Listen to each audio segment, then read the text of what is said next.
নমস্কাৰ বন্ধুসকল, পোনপ্ৰথমে আপোনালোকক মোৰ চেনেল দিব্যাসমলৈ স্বাগতম জনাইছোঁ।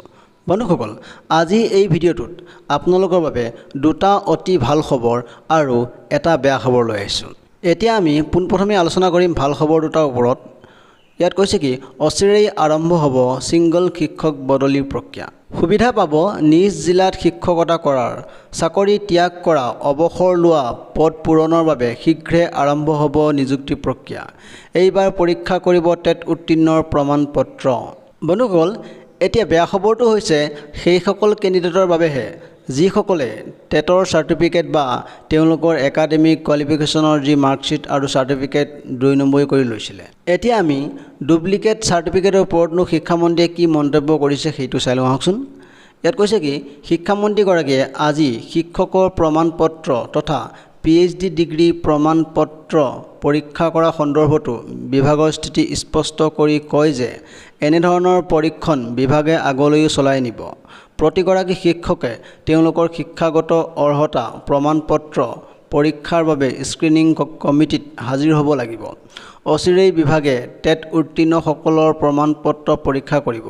আনহাতে তেওঁ শিক্ষা বিভাগত নতুন নিযুক্তি প্ৰক্ৰিয়া আৰম্ভ হ'ব বুলি আজি জানিবলৈ দিয়ে। তেওঁ কয় যে বিভাগত অৱসৰ লোৱা লোকসকলৰ বিপৰীতে খালী হৈ থকা পদসমূহ আৰু নতুনকৈ নিযুক্তি লাভ কৰি এৰি থৈ যোৱা পদসমূহ পূৰণৰ বাবে অতি সোনকালে বিভাগে এক নিযুক্তি প্ৰক্ৰিয়া আৰম্ভ কৰিব। গতিকে বন্ধুসকল, আপোনালোকে এতিয়া চিন্তা কৰাৰ কোনো কাৰণ নাই, কাৰণ অতি সোনকালেই আপোনালোকৰ বাবে নতুন বিজ্ঞাপন প্ৰকাশ পাব। কাৰণ শিক্ষামন্ত্ৰীয়ে যিহেতু নিজ মুখেৰে কৈছে আৰু যিটো নিউজ পেপাৰত প্ৰকাশ পাইছে, ইয়াৰ মানে কি সেইটো নিউজ 100% সত্য আৰু আপোনালোকে 100% এইবাৰ নতুন বিজ্ঞাপন এটা পাব। আৰু লগতে যিসকল ছাৰ বাইদেৱে বৰ্তমান চাকৰিত নিয়োজিত হৈ আছে তেওঁলোকৰ মিউচুৱেল ট্ৰেন্সফাৰ কাম অতি সোনকালেই আৰম্ভ হ'ব। গতিকে আপোনালোকেও চিন্তা নকৰিব, আপোনালোকেও অতি সোনকালেই নিজৰ নিজৰ ডিষ্ট্ৰিক্টত বা নিজৰ নিজৰ ঠাইলৈ যাব পাৰিব। আৰু যিসকল ছাৰ বাইদেৱে একেখন স্কুলতে 10 বছৰ কাল চাকৰি কৰিছে তেওঁলোকে ল'ব পাৰিব ছিংগল ট্ৰেন্সফাৰ। বন্ধুসকল, যদিহে ভিডিঅ'টো আপোনালোকে আপোনালোকৰ উপযোগী বুলি ভাবিছে তেন্তে লাইক কৰিব, শ্বেয়াৰ কৰিব।